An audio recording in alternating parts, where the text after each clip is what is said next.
Jadi secara tidak sadar dia itu kayak hilang akal, naik ke tempat tinggi, bunuh diri. Tadi saya tanya konfirmasi lebih lanjut tentang keluhan-keluhan yang ada, fix ini memang ada sihir.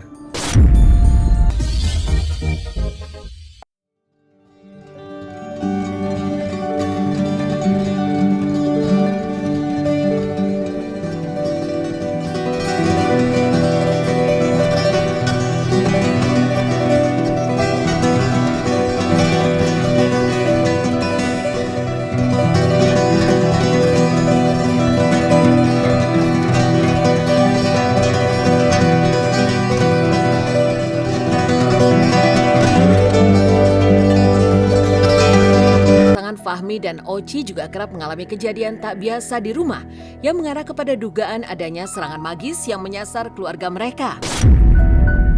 Benarkah? Dan kejadian-kejadian di luar nalar apa saja yang dialami orang tua Lala selama ini? Ketika bunyi ledakan itu, istri Naga dan manggil bunyi suara sapu. Itu awal aku pikir itu kan pertamanya adalah suara biasa ya, mungkin penunggu rumah aja gitu kan. Tapi kok selalu berlanjut seperti itu di jam yang sama gitu, jam 1 sampai jam 3. Subuh tuh ya? Subuh, jam 1 sampai jam 3. Ternyata memang betul ada kiriman. Nah, siapa yang bilang dari guru ngaji nih? Ya, guru ngaji aku tuh memang infokan bahwa memang ini ada kiriman sesuatu yang dikirim ke kita. Dan buktinya adalah ketika itu sudah dikasih tahu ada yang mengirimkan, 2 hari kemudiannya itu adalah ada seseorang yang minta foto istrinya, foto istriku. Oke. Nah, itu memang orang terdekat gitu kan. Maksud aku tuh buat apa kita minta foto istri gitu kan. Dan aku coba ratiban semua, aku coba buat kayak pengajian gitu di rumah. Dan ketika saya mengaji itu, memang yang di bayangan saya itu adalah yang muka seseorang yang sama. Dan guru ngajiku pun bilang memang ini benar-benar kiriman. Tidak lama kemudian tuh istri dengar suara ledakan beberapa hari kemudian di kamar. Nah, kalau saya pribadi kedengarannya itu adalah orang lagi menyapu. Halo saya. Gergaji juga. Tuh, Lala lebih tahu ada suara gergaji. Betul, itu kejadian selalu di setiap jam 2 malam, selalu di setiap jam 11 malam. Karena kejadian berulang-ulang seperti itu terus. Makanya saya bingung kok kalau emang iseng setiap hari dan di jam yang sama. Selain suara-suara misterius dan menyangka, serangan-serangan tak biasa itu dirasakan semakin mengganggu keluarga Lala. Setelah hadir dalam wujud yang lebih nyata, ya tiba-tiba saja ada sejenis hewan-hewan kecil yang tiba-tiba datang berada di sekitar mereka. Dan yang lebih menjijikkan lagi, hewan-hewan kecil itu didapati di makanan yang hendak disantap ibunda Lala, serta di sudut-sudut rumah yang jauh dari kemungkinan adanya pemicu keberadaannya. Hal aneh lainnya yang juga dirasakan adalah terciumnya bau-bau tak sedap, baik yang muncul di sekitaran atap maupun di kamar mandi keluarga. Terus suatu ketika lagi pas kemudian berapa hari kemudian istri lagi mau makan tiba-tiba nggak jadi. Padahal mau makan itu makan mie kering yang jauh dari ranah gitu ya Pak. Ketika mau makan tiba-tiba istri nggak jadi. Nggak jadi dia masih kenyang perutnya. Pas dia mau makan, pas diaduk ternyata ada sedangkan paginya ketika ART lagi mau menyapu ada lagi. Di mana? Di setiap rumah, di tangga, di bawah tangga gitu. Jadi ada disapu ada. Saya juga kaget kan, wah ini udah nggak beres gitu. Sekitar 20-an Agustus itu saya ke toilet di tengah malam, terus tiba-tiba bunyi tahu petasan kalau mau nikahan gitu loh. Iya. Seperti itu, tapi yang bagian besarnya itu loh. Cuma satu kali bunyi? Ya, cuma satu kali bunyi, tepat di belakang saya jendela. Jar gitu kan. Kaget gitu. Jar gitu? Ya, cuma pikiran masih positif, terus nggak lama yang kalau ayah kan dengarnya versi sapu, kalau saya rasa di pendengaran saya itu adalah suara srek kayu. Saya masih positive thinking, itu saya pikirnya persis di atas saya. Ini kamar mandi bentuk kotak. Dia awalnya persis di atas saya, lalu dia pindah ke sini, pindah ke depan kamar, pindah ke sana. Setiap jam 1 sampai jam 3 tuh. Setelah hari pertama itu, terus setiap hari di jam-jam itu. Yang saya rasakan di dalam bilik kamar mandi itu adalah wangi. Saya sampai cium, beda wanginya. Wanginya tuh apa ya, dibilang kayak seperti ditumpah minyak wangi gitu loh. Yang lebih bener-bener yang kita nggak pernah habis pikirkan itu adalah ketika pas istri mau makan, tuh di situ ada nggak jadi. Pertama awalnya saya nggak jadi makan deh ya karena kenyang gitu kan, akhirnya kasihlah ke security. Pas kasih ke security ternyata ada nya. Oh, bunyinya sama. Barengan gitu ya? Nyapu gergaji.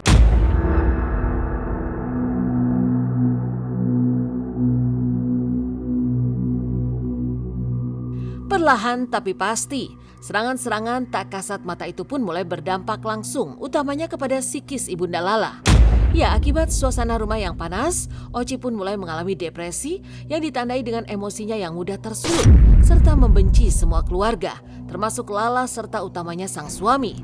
Dan suasana rumah serta rumah tangga kedua orang tua Lala makin kritis setelah Ibunda Lala tiba-tiba saja berniat ingin mengakhiri biduk rumah tangganya dengan sang suami yang dalam seketika saja menjadi sosok yang begitu dibencinya di rumah.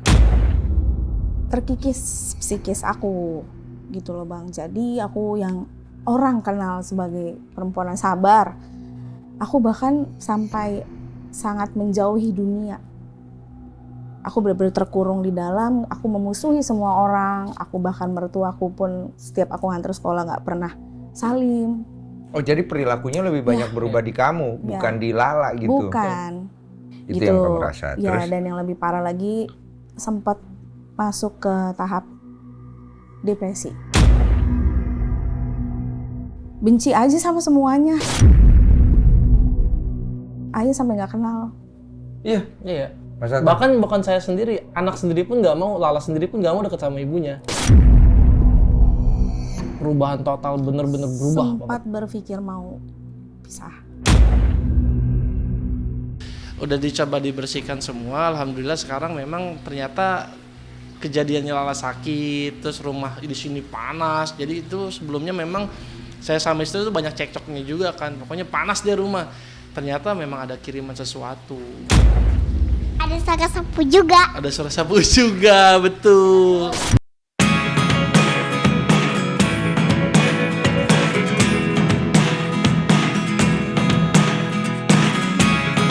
Never really know what's going on. Look at me sometimes like all you want to do is run. Hear me out, hear me out. It's all the things you never show.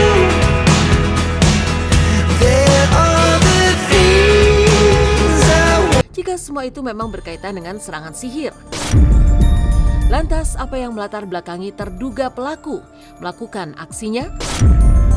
Dan benarkah orang tua Lala ternyata sudah mengetahui identitas si terduga pelaku? Itu suara yang mirip sapu atau gergaji yang versi Lala itu mungkin kayak suara bambu ya. Betul, bambu yang ranting pohon sih. Kalau saya ngerasa kayak Ranting trik-trik pohon di yang gergaji di- gitu, grek gitu. Kan tadi ada yang komen dari saudaranya itu mimpi ada ular masuk. Betul, Kemudian tangan yang berdarah. betul. Itu Tangannya Lala. Tangannya Lala. Ah. Sama Oma. Dari Mbak sendiri ada ini enggak? Cuma saya yang nggak mimpi. Ayah mimpiin saya buta matanya. Iya. Ada daerah yang gatel enggak? Enggak, cuma sakit. Oh, sakit. Kemarin sih di sini. Di sini Sama ya. tadi mau berangkat ke sini tulang ekor saya nyeri. Sampai ke panggul. Panggul semalam. Kalau versi ini ada banyak kemungkinan pasti Mas Enzo. Tapi berdasarkan referensi-referensi yang saya ambil dari Quran dan hadisnya Rasulullah serta penjelasan dari para ulama, ini pertama yang mendasari adalah hasad. Hasad itu kedengkian. Jadi kedengkian ini kan bisa menimbulkan efek tersendiri walaupun dia ini nggak didorong pakai sihir, apalagi kalau didorong pakai sihir. Ya. Jadi yang namanya orang kita bilang kiriman, kalau kita pahami kiriman itu belum tentu pakai ritual, karena kiriman yang dimaksud dalam tanda kutip itu bisa terjadi karena lontaran kekaguman terhadap Lala, atau mungkin memang rasa dengki dari orang-orang yang wallahu alam ya, kita tidak bisa tahu. Nah, apalagi tadi dikatakannya langsung kena kepada psikis. Karena ain itu kan nyerangnya itu diantaranya juga masuk ke ranah kejiwaan. Ya. Jadi ada sebuah hadis mengatakan gini, innal aina la tula'u bi rajulin bi idznillah. Jadi ain ini benar-benar akan menggeret seseorang dengan izin Allah hatta yas'ada halikon, sampai dia itu naik ke tempat tinggi, summa yataradda minhu, kemudian dia menjatuhkan diri. Jadi secara tidak sadar dia itu kayak hilang akal, naik ke tempat tinggi, bunuh diri. Tadi saya tanya konfirmasi lebih lanjut tentang keluhan-keluhan yang ada, fix ini memang ada sihir. Kalau indikasinya udah tahu belum kenapa, kalau misalnya anggaplah udah tahu apa sih sebenarnya kenapa gitu? Sakit hati sih. Nah, pas udah mulai saya panggil yang ahlinya itu, ternyata memang betul ada orang yang tidak suka dengan kami.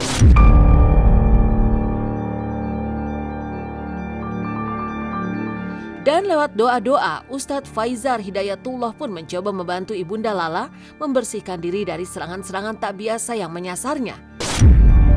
Lantas seperti apa hasilnya? Dan apa saran khusus dari Ustadz Faizar untuk orang tua Lala? Ya kan semacam itu kerana yang sifatnya metafisik, gaib ya, imateri. Maka kita ya harus selalu menjaga hubungan kedekatan kita sama Rabb semesta alam, Tuhan kita, Allah Subhanahu wa Ta'ala, supaya Dia yang lebih tahu tentang dunia yang gaib dan yang nyata.